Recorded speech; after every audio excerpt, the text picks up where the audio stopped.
Hello friends, 2011 പുറത്തിറങ്ങിയ poster എന്ന മൂവിയുടെ റിവ്യൂ ആണ് നമ്മളിന്ന് കാണാൻ പോകുന്നത്. കഥ ആരംഭിക്കുന്നത് രണ്ട് ദമ്പതികളെ കാണിച്ചുകൊണ്ടാണ്. സോബ എന്നും അലക്സും എന്നുമായിരുന്നു അവരുടെ പേരുകൾ. കുറേ കാലമായി അവർ കുട്ടികൾക്ക് വേണ്ടി ശ്രമിക്കുന്നുണ്ട്. പക്ഷേ സോബ മുമ്പ് തനിക്കുണ്ടായ ട്രോമ കാരണവും മാനസിക സമ്മർദ്ദം മൂലവും ആണ് ഗർഭം ധരിക്കാത്തതെന്ന് ഡോക്ടർ പറയുന്നു. നിങ്ങൾ ഒരു കുട്ടിയെ അഡോപ്റ്റ് ചെയ്യുന്നത് നല്ലതായിരിക്കുമെന്ന സജഷനും കൂടി ഡോക്ടർ വെക്കുന്നുണ്ട്. സോബയും അലക്സും അത് കേട്ട് അല്പം നിരാശപ്പെടുന്നു. കാരണം അവർ വർഷങ്ങളായി ഒരു കുട്ടിക്ക് വേണ്ടി കാത്തിരിക്കുകയാണ്. അന്ന് വൈകുന്നേരം സോബയുടെ കൂട്ടുകാരിയായ സാറ സോബയുടെ വീട്ടിൽ വരുന്നു. സോബയുടെ ടെസ്റ്റ് റിപ്പോർട്ടിന്റെ കാര്യം അറിഞ്ഞതുകൊണ്ടും കൂടിയാണ് സാറ അങ്ങോട്ടേക്ക് വന്നത്. കുട്ടിയെ അഡോപ്റ്റ് ചെയ്യുന്ന കാര്യം അപ്പോൾ സാറയും പറയുന്നു. സോബ അല്പം മടിയോടുകൂടിയാണെങ്കിലും പിന്നീട് അഡോപ്ഷന്റെ കാര്യം അലക്സയോട് സംസാരിച്ചു. പക്ഷേ അലക്സിനാകട്ടെ അത് ചിന്തിക്കാൻ കൂടി പറ്റുന്നുണ്ടായിരുന്നില്ല. സ്വന്തം ബയോളജിക്കൽ അല്ലാത്ത കുട്ടിയെ ആക്സെപ്റ്റ് ചെയ്യാൻ അല്പം ബുദ്ധിമുട്ടുണ്ടെന്ന് അലക്സ് നേരിട്ട് പറഞ്ഞു.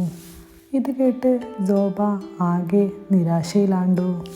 ഇതേ സമയം ഇല എന്നു പേരുള്ള ഒരു സ്മാർട്ടായ കുട്ടിയെ നമ്മൾ പരിചയപ്പെടുന്നു.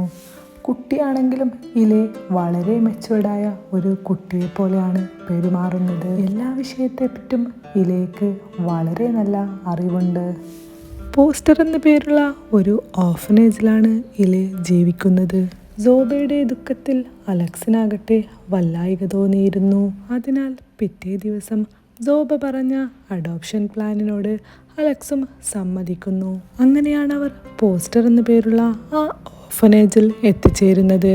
ആ ഓർഫനേജിൻ്റെ നടത്തിപ്പുകാരി അലക്സിനോടും സോബയോടും സംസാരിച്ചു. അഡോപ്ഷൻ പദ്ധതി അല്പം നീണ്ട ഒരു പ്രോസസ്സാണെന്നും അല്പം സമയമെടുക്കുമെന്നും അവർ അവരോട് പറയുന്നുണ്ട്. അങ്ങനെ കുട്ടികളെ കാണിക്കാൻ അവർ ഇരുവരെയും കൂട്ടിക്കൊണ്ടുപോയി. ആ സമയത്താണ് സോബ ഇലയെ കണ്ടുമുട്ടുന്നത്. തന്നെ നോക്കി പുഞ്ചിരിക്കുന്ന ഇലയെ സോബ അതിശയത്തോടെ നോക്കിക്കണ്ടിരുന്നു. ഇലയെ സോബയ്ക്ക് വളരെ ഇഷ്ടപ്പെടുകയും ചെയ്തിരുന്നു.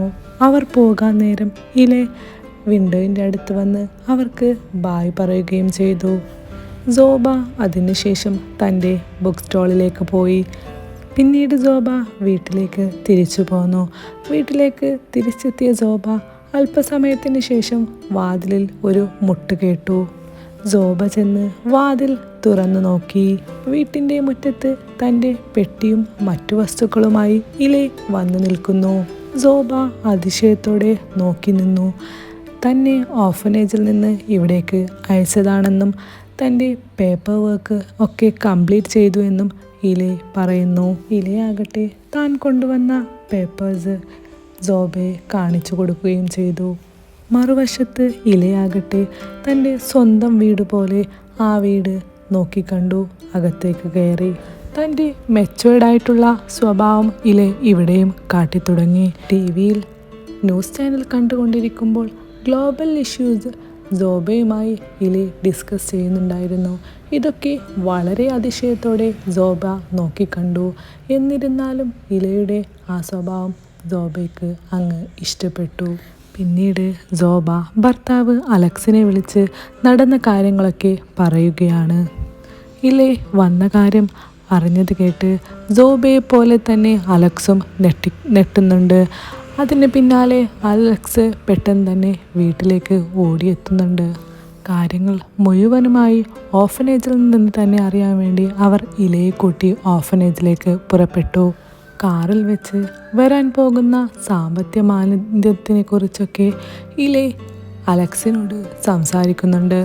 ഇലയുടെ ആ സംസാരമൊക്കെ അലക്സിനെയും സോബയും ഒന്ന് ഞെട്ടിക്കുക തന്നെ ചെയ്തു. ഓർഫനേജിലെത്തിയ അവർ അറിയുന്നത് ഓർഫനേജിലെ ആ ലേഡി അന്ന് മറിഞ്ഞു വീണെന്നും അവരെ ഹോസ്പിറ്റലിലേക്ക് ആക്കിയിരിക്കുകയാണെന്നും ഇപ്പോഴൊന്നും അവരോട് സംസാരിക്കാൻ പറ്റില്ല എന്നുമാണ്. പിന്നീട് അവർ ഓർഫനേജിലെ അസിസ്റ്റന്റിനെ കണ്ട് നടന്ന കാര്യങ്ങളുടെ വിവരങ്ങളൊക്കെ ചോദിച്ചറിഞ്ഞു. പേപ്പേഴ്സൊക്കെ ചെക്ക് ചെയ്യാൻ അല്പം സമയമെടുക്കണം. എന്തായാലും മറ്റു പ്രശ്നങ്ങളൊന്നുമില്ല. ഇലേ താങ്കളുടെ കൂടെ തന്നെ താമസിച്ചോട്ടെ എന്ന് അസിസ്റ്റൻ്റ് പറഞ്ഞു. അങ്ങനെ അവർ ഇലയും കൊണ്ട് വീട്ടിലേക്ക് തന്നെ പോവുകയാണ്. സോബയ്ക്ക് വലിയ സന്തോഷമാണെങ്കിലും അലക്സിന് അത്ര സന്തോഷമൊന്നുണ്ടായിരുന്നില്ല. പിന്നീട് അലക്സ് സോബയോട് അങ്ങനെ സംസാരിക്കാതെയായി. വളരെ നേരത്തെ ജോലിക്ക് പോവുകയും വളരെ വൈകിയുമാണ് പിന്നീട് അലക്സ് വീട്ടിലെത്തിയിരുന്നത്. പക്ഷേ യഥാർത്ഥ പ്രശ്നം എന്തെന്നാൽ ഇലേ നേരത്തെ കാറിൽ പറഞ്ഞതുപോലെ മാന്ദ്യം അലക്സിൻ്റെ കമ്പനിയെ പിടിച്ച് കുലുക്കിയിരുന്നു. അലക്സിന് കമ്പനിയിലേക്കായി പുതിയ ഇൻവെസ്റ്റേഴ്സിനൊന്നും കണ്ടെത്താൻ സാധിച്ചിരുന്നില്ല. ശമ്പളം ചോദിച്ച് എംപ്ലോയീസും അലക്സിനോട് തട്ടിക്കയറുന്നു. അവരോടൊക്കെ അലക്സ് സമാധാനപരമായി സംസാരിച്ചു. കമ്പനിയിലേക്ക് ഇപ്പോൾ പണമൊന്നും വരുന്നില്ല, അതിനാൽ താങ്കൾ അല്പം സഹകരിക്കണമെന്ന് അവർ എംപ്ലോയിയോട് പറഞ്ഞു. പക്ഷേ എംപ്ലോയീസിന് അതൊന്നും സാധ്യമായിരുന്നില്ല. ഈ സമയം സോബ ഇലയെ കൂട്ടി ഔട്ടിങ്ങിന് പോയിരുന്നു. ആ സമയം അതുവഴി ഭിക്ഷക്കാരൻ പോലെ തോന്നിക്കുന്ന ഒരു വ്യക്തി വന്നു. അദ്ദേഹം സോബയുടെ അടുത്ത് വന്ന് ഒരു ഡേറ്റ് പറഞ്ഞു. സോബയ്ക്ക് ഒരിക്കലും മറക്കാൻ പറ്റാത്തൊരു ഡേറ്റ്. അത് കേട്ട് സോബ വളരെ അസ്വസ്ഥതയാകുന്നു. പെട്ടെന്ന് തന്നെ അവിടെ നിന്ന് സോബ പോവാനൊരുങ്ങി. അവർ അവിടെ നിന്ന് നേരെ പോയത് അലക്സിൻ്റെ ടോയ് ഫാക്ടറിയിലേക്കാണ്. എംപ്ലോയീസൊക്കെ ശമ്പളം കൊടുക്കാത്തതിന് പ്രതിഷേധിച്ച് കമ്പനി വിട്ടുപോയ കാര്യം അലക്സ് സോബയോട് പറഞ്ഞു. താൽക്കാലികമായുള്ള സാമ്പത്തിക തകർച്ചയല്ലേ, നമുക്ക് നമ്മുടെ വീട് പണയം വെക്കാമെന്ന് സോബ അലക്സിനെ സമാധാനിപ്പിച്ചു.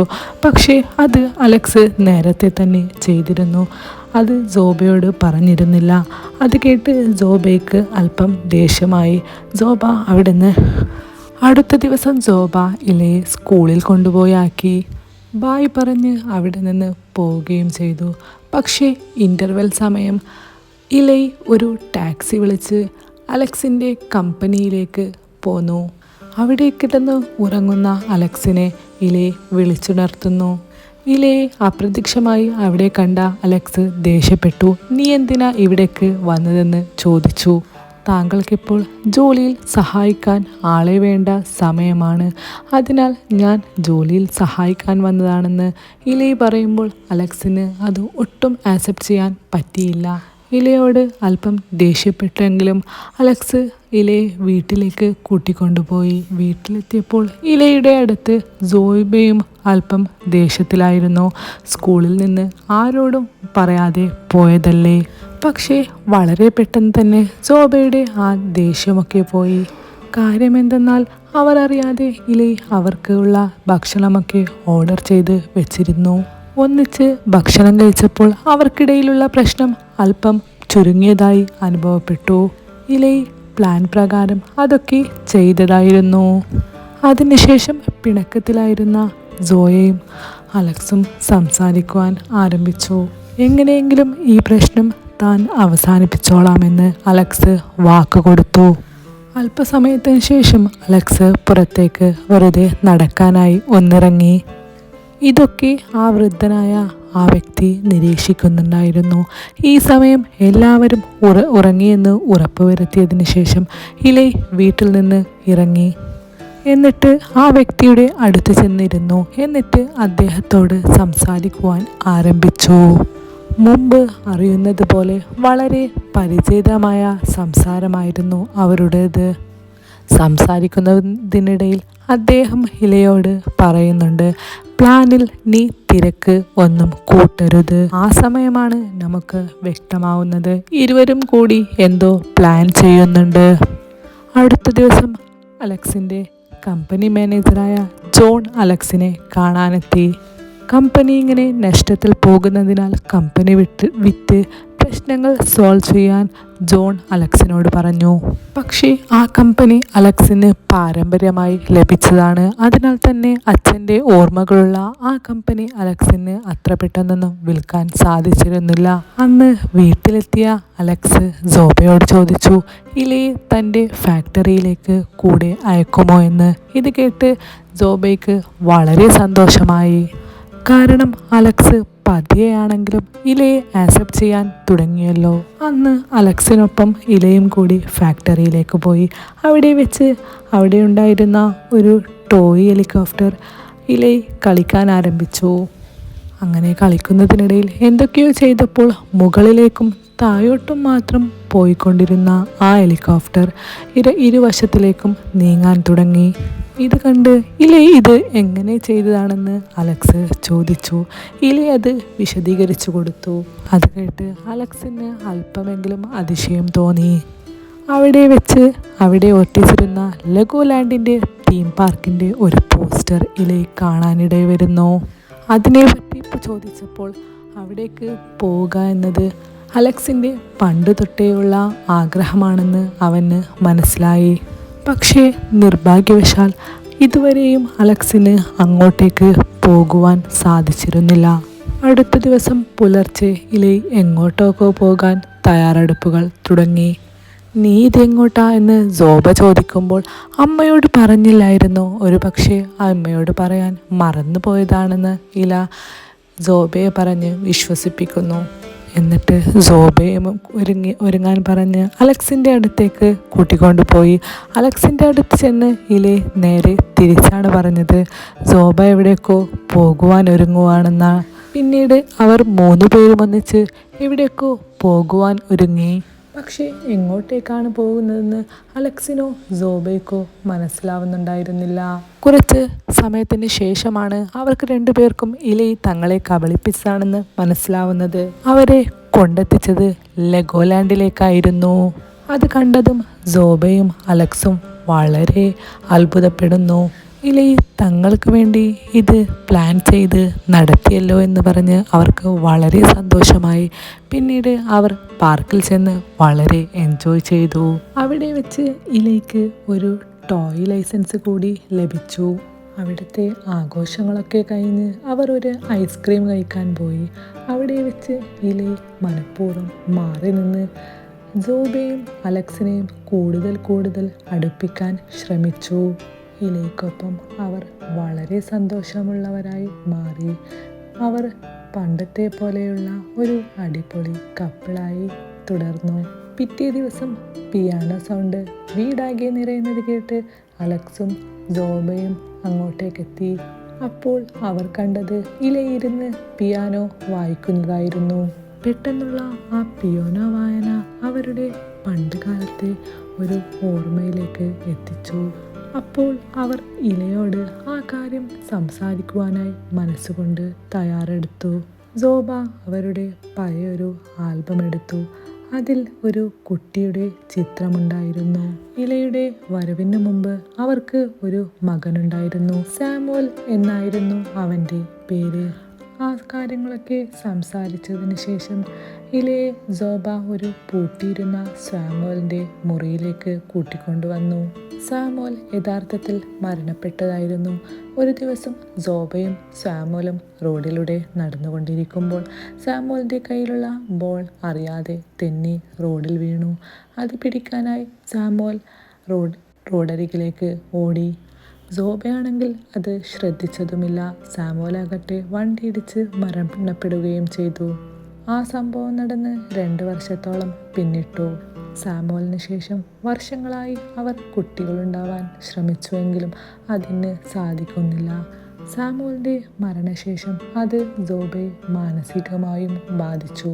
ഇതൊക്കെ പറഞ്ഞതിന് ശേഷം അവർ 3 പേരും കൂടി സാമുവലിൻ്റെ കല്ലറയുടെ അടുത്തേക്ക് പോയി. പിന്നീട് ഫാമിലിയായി ഭക്ഷണം കഴിക്കുമ്പോൾ ഒരു ടോയുടെ മുകളിൽ മറ്റൊരു ടോയ് വെച്ച് കളിക്കുന്നത് അലക്സിൻ്റെ ശ്രദ്ധയിൽപ്പെട്ടു. അപ്പോൾ അവനൊരു ആശയം തോന്നി. ഉടനടി അലക്സ് തൻ്റെ ഫാക്ടറിയിലേക്ക് പോയി പുതിയൊരു ടോയ് ഡിസൈൻ ചെയ്തു. അതിൻ്റെ ഒപ്പീനിയനൊക്കെ ഇലയോട് ചോദിക്കുന്നുണ്ടായിരുന്നു. ഇലയുടെ സജഷൻ കൂടിയായപ്പോൾ ആ ടോയ് അതിഗംഭീരമായി സക്സസ്സായി ചെയ്തു തീർത്തു. കുറച്ച് ദിവസത്തിന് ശേഷം ആ ടോയുടെ പ്രസൻറ്റേഷനായി ഇലയെ അലക്സ് തിരഞ്ഞെടുത്തു. ഇലയ്ക്കും അത് വളരെ സന്തോഷമായി. അലക്സിന് വേണ്ടി ഇൻവെസ്റ്റേഴ്സിൻ്റെ മുമ്പിലേക്ക് കടന്നു ചെന്നത് ഇലയായിരുന്നു. വളരെ മികച്ച രീതിയിലുള്ള ഇലയുടെ പ്രസൻറ്റേഷൻ ഇൻവെസ്റ്റേഴ്സിന് വളരെ ഇഷ്ടപ്പെട്ടു. യഥാർത്ഥത്തിൽ അത് 5 ടോയ്സ് അടങ്ങുന്ന ഒരു മിസ്റ്ററി ബോക്സ് ആയിരുന്നു. മിസ്റ്ററി ബോക്സ് ആയതുകൊണ്ട് തന്നെ വാങ്ങുന്നവർക്ക് ഒരു ക്യൂരിയോസിറ്റി ഉണ്ടാകും. ക്രിസ്മസ് ആയതുകൊണ്ട് തന്നെ ഈ മിസ്റ്ററി ബോക്സ് വാങ്ങാൻ ഒരുപാട് ആളുകൾ ഉണ്ടാകുമെന്ന് ഇലൈ പറഞ്ഞു. ഇലയുടെ പ്രസൻറ്റേഷൻ ഇൻവെസ്റ്റേഴ്സിന് അങ്ങ് വല്ലാണ്ട് ഇഷ്ടപ്പെട്ടു. അതിനാൽ തന്നെ വലിയ തോതിൽ ആ പ്രൊഡക്റ്റ് ബുക്ക് ചെയ്യുകയും ചെയ്തു. ആ ഒറ്റ പ്രൊഡക്റ്റ് കൊണ്ട് തന്നെ അവരുടെ കമ്പനിയുടെ പ്രോബ്ലംസൊക്കെ മാറുമായിരുന്നു. അവരത് സെലിബ്രേറ്റ് ചെയ്തു. എന്തിനേറെ പറയുന്നു, അലക്സ് തൻ്റെ സ്വന്തം മകനായി ഇലയെ കണ്ടു തുടങ്ങി. ഇലയോട് തന്നെ സ്വന്തം അച്ഛനെ പോലെ അച്ഛ എന്ന് വിളിക്കാനും അലക്സ് ആവശ്യപ്പെട്ടു. ഇതൊക്കെ കേട്ട് സോബയ്ക്ക് വല്ലാണ്ട് സന്തോഷമായി. പിന്നീട് അവർ 3 പേരും നടക്കാനിറങ്ങിയ വേളയിൽ ആ വൃദ്ധനായ ആ വ്യക്തിയെ അവർ കണ്ടു. അവർ അദ്ദേഹത്തെ ക്രിസ്മസ് പാർട്ടിയിലേക്ക് വേണ്ടി വീട്ടിലേക്ക് ക്ഷണിച്ചു. പിന്നീട് അവർ പർച്ചേസിങ്ങിന് വേണ്ടി ഒരു മാളിലേക്ക് എത്തിപ്പെട്ടു. അവിടെ അലക്സിൻ്റെ പ്രൊഡക്റ്റ് വളരെയധികം വിറ്റുപോകുന്നത് കണ്ട് അവർക്ക് വളരെ സന്തോഷമായി. പിന്നീട് ക്രിസ്മസിൻ്റെ അന്ന് അദ്ദേഹം അവരുടെ വീട്ടിലേക്കെത്തി. അദ്ദേഹത്തോട് അലക്സ് കുളിച്ച് വൃത്തിയായി വരാൻ ആവശ്യപ്പെട്ടു. അദ്ദേഹം അത് അനുസരിച്ച് മടങ്ങിപ്പോയി. അപ്പോൾ സോബയ്ക്ക് വല്ലാണ്ട് ഒരു വല്ലായിക തോന്നി. അവൾ വല്ലാണ്ട് ഛർദ്ദിക്കുന്നുണ്ടായിരുന്നു. ഈ സമയത്ത് ആ വൃദ്ധനായ വ്യക്തി വളരെ സുന്ദരനായി കുളിച്ച് താടിയൊക്കെ ഷേവ് ചെയ്ത് നല്ലൊരു മെനയിൽ വന്നു. പിന്നീട് അവർ ഒരു കുടുംബമായി ഒന്നിച്ച് ഭക്ഷണമൊക്കെ കഴിഞ്ഞ് ആ ക്രിസ്മസ് അവർ വല്ലാണ്ട് സെലിബ്രേറ്റ് ചെയ്തു. ശേഷം ഇലയുടെ റൂമിലെത്തിയ അവൾ ഇലയോട് ഉറങ്ങാനായി പറഞ്ഞു. അപ്പോൾ ഇലയൊരു ബുക്ക് വായിക്കുകയായിരുന്നു. ആ ബുക്കിലെ ഒരു വചനം ഇലയെ തൻ്റെ അമ്മയോട് പറഞ്ഞു. നീ ഉറങ്ങിക്കോ എൻ്റെ ലിറ്റിൽ ഏഞ്ചൽ എന്നായിരുന്നു അമ്മ അവനോട് തിരിച്ചു പറഞ്ഞത്. അമ്മ മാലാഖമാരിൽ വിശ്വസിക്കുന്നുണ്ടോ എന്ന് ഇലൈ അമ്മയോട് തിരിച്ചു ചോദിച്ചു. കുറച്ച് കഴിഞ്ഞ് അവൾ അലക്സിന് ക്രിസ്മസ് ഗിഫ്റ്റ് എന്ന് പറഞ്ഞ് ഒരു സാധനം കൊടുത്തു. അലക്സ് അത് തുറന്നു നോക്കി. അത് കണ്ടതും അലക്സ് അതിശയിച്ചു പോയി. ജോയൽ ഗർഭിണിയാണ്. ആ ഒരു മൊമെൻറ്റിന് വേണ്ടി അവർ 2 പേരും ഒരുപാട് വെയിറ്റ് ചെയ്തതാണ്. അതുകൊണ്ട് തന്നെ അവരുടെ സന്തോഷത്തിന് അതിരുകളുണ്ടായിരുന്നില്ല. പക്ഷേ അവർക്ക് 2 പേർക്കും ഒരു കൺഫ്യൂഷൻ വന്നു. ഈ കാര്യം എങ്ങനെ നമ്മൾ ഇലയോട് പറയും? ഇല എങ്ങനെയായിരിക്കും ഈ എടുക്കുക? ഇതേ സമയം അങ്ങോട്ടേക്ക് വന്നിരുന്ന ഇല ഈ കാര്യങ്ങളൊക്കെ കേട്ടിരുന്നു. പിറ്റേന്ന് രാവിലെ ഇരുവരും കൂടി ഇലയെ എണീപ്പിക്കാൻ വേണ്ടി ഇലയെ വിളിക്കാൻ ആരംഭിച്ചു. പെട്ടെന്നാണ് ഓർഫനേജിൽ നിന്ന് ഒരു ഫോൺ കോൾ വന്നത്. മുമ്പ് ഇലയെപ്പറ്റി ഡോക്യുമെൻറ്റ്സിനെ കുറിച്ച് അന്വേഷിക്കാൻ അവർ ഓർഫനേജിൽ പോയിരുന്നല്ലോ. അവിടെ ഇലയെന്ന് പറയുന്ന ഒരു കുട്ടി പോലുമില്ല എന്ന് അവിടുത്തെ അസിസ്റ്റൻ്റ് പറഞ്ഞു. നിങ്ങൾ അന്ന് തന്നിട്ട് പോയ ഡോക്യുമെൻറ്റ്സിൽ കുട്ടിയുടെ സ്ഥാനത്തുള്ള ഫോട്ടോയും ബ്ലാങ്ക് ആണ് എന്നുകൂടി അവർ വ്യക്തമാക്കി. പണ്ട് ഇലയ്ക്ക് കിട്ടിയ ടോയ് ലൈസൻസിലും എടുത്തു നോക്കി. അതിലും ഇലയുടെ ഫോട്ടോ ബ്ലാങ്ക് ആണ്. അതുപോലെ തന്നെ ഇലയുടെ ഡോക്യുമെൻ്റ് ഡീറ്റെയിൽസും എടുത്തു നോക്കി. അതിൽ ഇലയുടെ അഡ്രസ്സും കാണുവാനില്ല. പിന്നീട് ഇലയുടെ മുറി പരിശോധിച്ചപ്പോൾ ഒരു ഫെയർവെൽ ലെറ്റർ എഴുതി വച്ചിരിക്കുന്നു. അതിൽ വേദനകളൊക്കെ മറന്ന് സന്തോഷത്തോടെ ജീവിക്കാനും എന്നെപ്പറ്റി അന്വേഷിക്കണ്ട എന്നുകൂടി അതിൽ എഴുതിയിരുന്നു. തലേന്ന് രാത്രി നടന്ന കാര്യം ജോയൽ ഒന്നുകൂടി ആലോചിച്ചു. ദൈവം അവരുടെ പ്രാർത്ഥന കേട്ടു എന്നാണ് ഇലൈ കഴിഞ്ഞ രാത്രി എന്നോട് പറഞ്ഞത്. അപ്പോൾ ഇലയൊരു മാലാഖ കുട്ടിയാണെന്ന് അവർ തിരിച്ചറിഞ്ഞു. കുറച്ച് മാസത്തിന് ശേഷം അവർ ഒരു നല്ലൊരു കുട്ടിക്ക് ജന്മം നൽകി. ആ സമയം ഇലൈ അവിടേക്ക് വരുന്നത് പോലെയും തങ്ങളെ നോക്കി നിൽക്കുന്നത് പോലെയും അവർക്ക് തോന്നിയിരുന്നു. ഇതേ സമയം ഇലയാകട്ടെ മറ്റൊരു വീട്ടിലെ പ്രശ്നം സോൾവ് ചെയ്യാനായി അങ്ങോട്ടേക്ക് പോവുകയാണ്. ഇലയുടെ കൂടെ ആ വൃദ്ധനായ മാലാഖയും കൂടെ ഓർഫനേജിലെ വ്യക്തിയും ഉണ്ടായിരുന്നു. ഈ കഥ നിങ്ങൾക്ക് ഇഷ്ടമായെങ്കിൽ ചാനൽ സബ്സ്ക്രൈബ് ചെയ്യാനും ലൈക്ക് ചെയ്യാനും ഷെയർ ചെയ്യാനും മറക്കരുത്.